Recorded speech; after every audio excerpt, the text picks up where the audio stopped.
Welcome to another episode of the Bandage podcast, a weekly wrap-up of the most trending healthcare news. Each week, join me and my co-host Alex Ross as we'll discuss the latest in healthcare, health IT, and compliance. In this week's episode, we discuss Google's secret project, treatment for Ebola, and appointment transportation.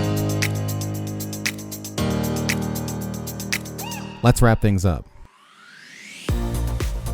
This is episode 7 for the week of November 18th. I'm Matt Moneypenny. And I'm Alex Ross. Before we get started, our diagnosis code of the week is X52, prolonged stay in a weightless environment.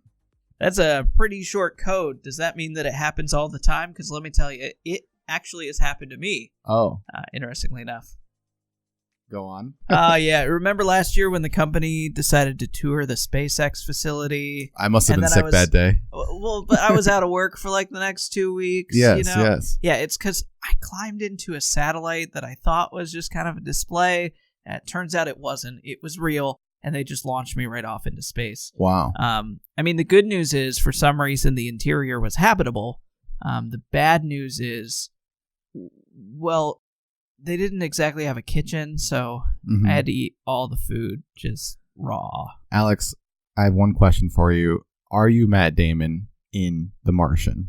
Was that you the whole time? No. However, you wouldn't believe how many times people have asked me if that's my favorite movie. With that, let's get into the news. First off, we have Bedford and Campbell County patients can count on free rides to appointments. Johnson Health Center is now providing transportation to and from medical appointments for their patients. This service started in 2017 for Amherst County and Lynchburg, but just expanded to include Bedford and Campbell counties. It's available Monday through Thursday from 7 a.m. to 7 p.m. Transportation is free, and patients can schedule it in person or via phone when scheduling their medical appointment. Now, we just kind of talked about medical transportation in a couple weeks episodes ago, and what I'm curious is do you think that if Uber's healthcare transportation takes off, that this will outperform Campbell County's free ride thing just because of brand awareness?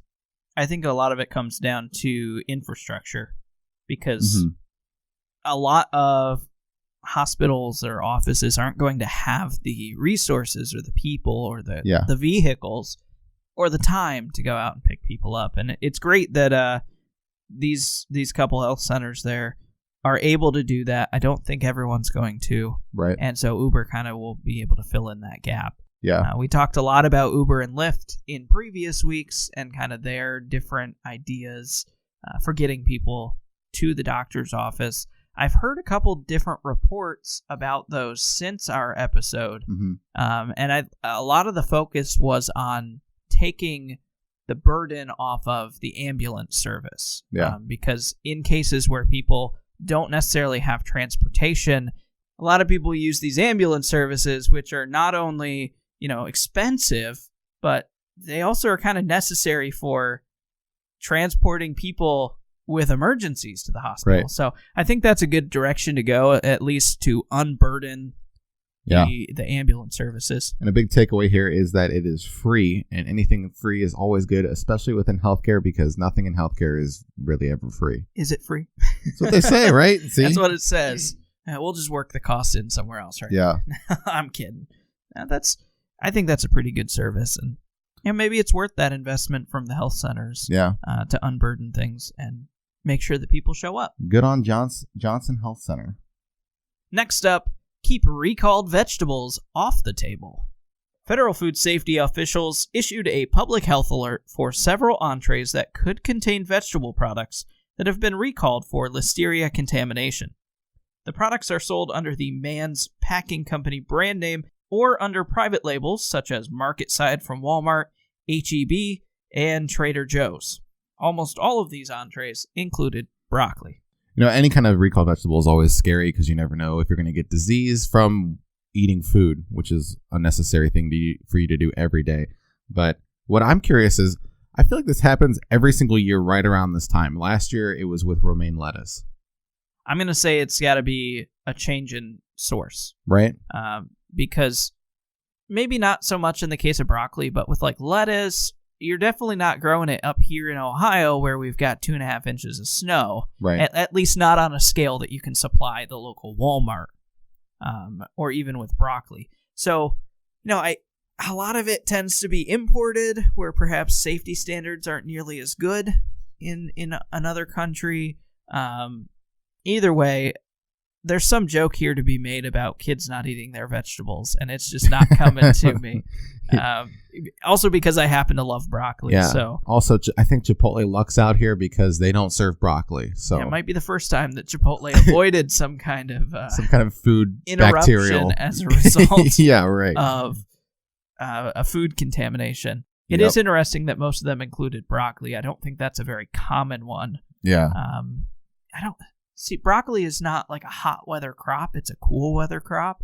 And I feel like it's the warm, humid summer air that tends to breed diseases from, like a cow manure or something like that. And that kind of contamination can really spread. But broccoli is usually grown in more of a cool environment where diseases wouldn't grow and spread as readily. So I might venture to say that it comes after the harvest that it's getting contaminated. Yeah. And that may be worse because cow manure contamination is one thing. I can kind of understand that. But if it's getting contaminated from, let's say, human sources, we can't have that. Right. Next up here, what should we do for Ebola? Probably treat it. An Ebola vaccination has finally been approved after over 2 decades of research. The vaccine comes from Merck, a pharmaceutical company that's been inventing medicines and vaccines for many of the world's most challenging diseases. The European Commission granted marketing authorization to Merck's vaccine, known as Ervebo. It's currently being used in the Democratic Republic of Congo as a compassionate use or research protocol similar to a clinical trial. Merck will work with the World Health Organization on vaccine pre-qualification. The FDA has until March 2020 to issue a decision, but expects to issue a ruling well before that. This is great news. Obviously, the World Health Organization has been trying to solve Ebola for years, way back since people were freaking out about it. So yeah, I didn't realize just how long it had, I guess, been around, such an epidemic. Because I tend to think of kind of very recently, in the last 3 to 4 years, as being prime Ebola time, and that's when it was spreading rapidly, and we were all very concerned about it. Yeah. So it is interesting to hear that not only have they been working on this for significantly longer than I thought, but now that they've done that, we're arriving finally at a vaccine. It took 2 decades. It's a good thing we didn't start 3 years ago. Yeah, in March 2020 is when they determined to have this decision. They say that the ruling's going to happen before that, but I mean, something to note here is that's only like 4 months away, 4 or 5 months away, right. So that's pretty soon. I'm not sure how much of a difference it's going to make from an American context, because Ebola is not really something we're seeing here. Right. I mean, if in the future we do start seeing it spread here, that'd be a useful tool to have. But I mean, how many cases of Ebola have there been in the United States?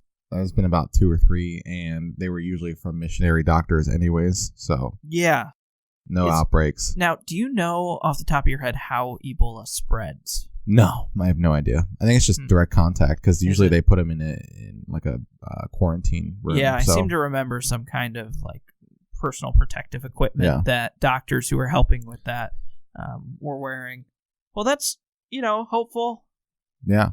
Fun fact, the original doctor who brought Ebola to the States was a missionary doctor and had a HIPAA breach involved with his records when he came back. So wow. Make sure your patients don't look up celebrity HIPAA violations, and for more information on that, check out our blog. Next up, adding a new link to the chain. Blockchain technology in the healthcare market is expected to witness a compound annual growth rate of over 60% by 2023. This is due to the implementation of blockchain in pharmaceutical supply, growing funding and investments in technology, and increasing regulations for safeguarding consumer data. In healthcare, it connects clinical data across multiple healthcare organizations. Yeah, it makes sense for healthcare to invest in blockchain and kind of work towards using blockchain more often, because all the transactions are anonymous, so it helps save patient data even further.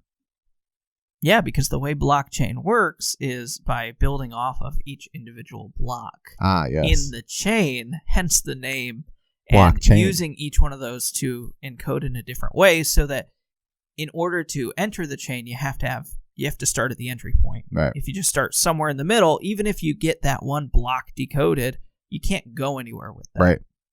So it's something interesting to see in healthcare. It's an exciting time to be a patient in healthcare. I think it'll definitely help improve both financial and health record security. Agreed. Next up, super secret, maybe illegal project from Google.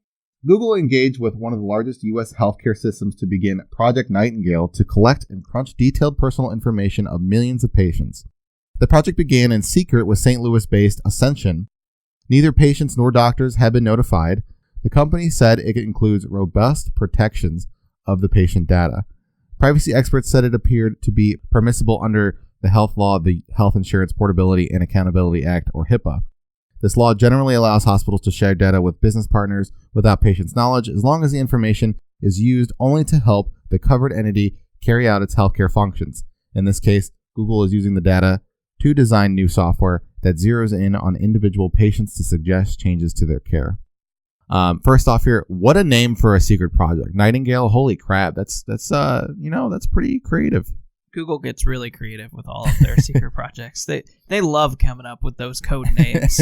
And whenever they come out, it's like, ooh, fancy, secret. It's got some kind of underground spy ring along with this or something. Now, it sounds like they're heading in the direction of, AI-informed care. Right.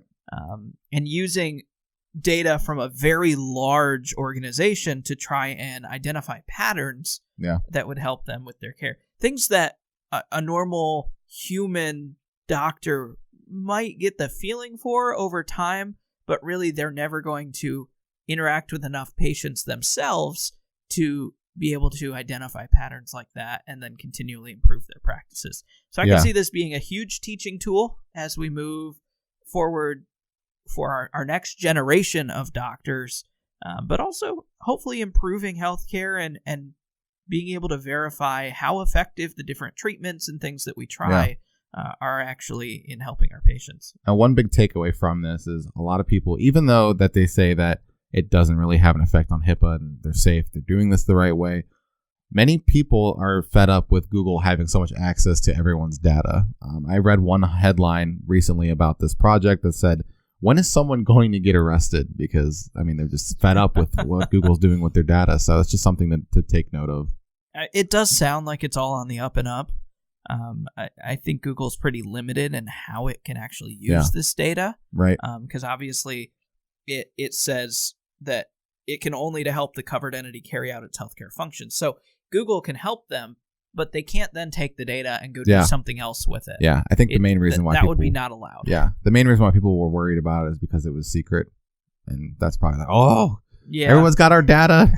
What the heck? I don't even own my own data anymore. I hate to say it, but they already have your data. Yeah, so relax. Right. Yeah, but I think this has some good implications for the future. My initial thought is breaking down results demographically. So being able to say, okay, this patient that we're seeing here, they are, this age, this race, this gender, all of these different things. What has been most effective for people who match those criteria? Yeah. Because treatment can be different based on all of those different things. Obviously, age, that one makes sense. An 18-year-old's going to heal differently from a 65-year-old. But there's also other aspects of health that could be genetic and could be related to those other features of a person that I think that a study like that on that many people will help us uncover. Right, yeah. With that, let's move on to our next segment. BREACH, Breach Patrol. It's a breach! All of the latest cybersecurity breaches. Welcome to Breach Patrol, where we talk about the latest cybersecurity breaches within the entire world. First up here, we have Florida feeling a little blue after a data breach. Florida Blue just announced that it's notifying less than 1% of its members that their information may have been exposed after a data breach at a third-party vendor.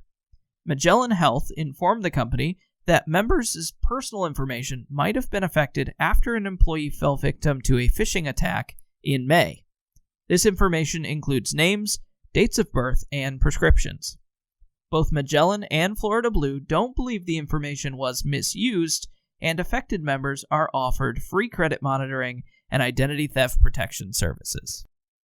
Yeah, Probably from Experian. Right? Yeah, this goes back to or Equifax. Making sure that you evaluate your third-party vendors, right? I mean, obviously, this is a little bit out of control from Florida Blue's perspective, but, I mean, there's still implications here where it's like, maybe if we evaluated them a little bit more, we'd know more information, but this could just be a one-off. How are you going to predict whether or not a single employee at someone you're working with is going to fall victim to a phishing attack? Yeah. I mean, you're not going to go in and test every individual person. Though, here's an idea. Next time you're going to work with a vendor, set up a fake email and pretend to be their CEO and just email everyone in the company and see if anyone goes for it. Yeah, there might be some weird legal implications with that. Just but it's not illegal to send people an email pretending to be someone else. It's only illegal if you then use that to get them to do something or defraud them in some way. But if you just send out an email and someone responds and then you just delete it, right? Well, then you don't work with the company because they got a person who's going to fall victim. Now, I'm not actually suggesting this. There are companies out there, though, who do things like live phishing-type tests where they will try to scam your employees and then basically provide a report back to you letting you know, here are the ways that we were successful, here's the things that you're doing well, and here's how you can prevent a security breach in the future. Yeah, and I mean, you mentioned phishing attack, and it mentions phishing attack. It just kind of goes to show you that even though phishing attacks have been around forever and everyone knows what they are because it's a funny spelt word with a PH rather than with an F, that they're still very effective. So be vigilant with your emails, folks. Reminds me of that one concert I went to, and I wasn't expecting them when they came out. The band Phish just shows up and starts playing. Yeah, it's right. a phishing attack. Yeah. Next up. I just took a DNA test. Turns out I'm 100% that breach. The startup DNA testing firm Veritas Genetics experienced a breach that included customer information. The company didn't elaborate on what information was accessed, but it said that the information didn't include genetic data, DNA test results, or health records. Veritas said only a handful of customers were potentially affected. Once the company learned of the unauthorized access to its customer-facing system, it fixed the issue and launched an investigation. Veritas didn't say exactly when it became aware of the breach or for how long the system was exposed. So in a couple episodes ago, we talked about whether or not DNA information was PHI. Turns out it is 100% of course, that breach. Of course. No, of course. We want to make sure we're clear. DNA is protected health information. Yes. This solves that. I had a few people come to me after that episode. They're like, yeah, that's definitely protected information. I feel like it, yeah. But here we have a DNA company, a testing company, Veritas Genetics, with a data breach. But they said that it wasn't a very big one, huh? They say it wasn't a big one, but they also say that they don't know exactly when the breach happened or how long the system was exposed. So there's no way of really knowing or saying that accurately.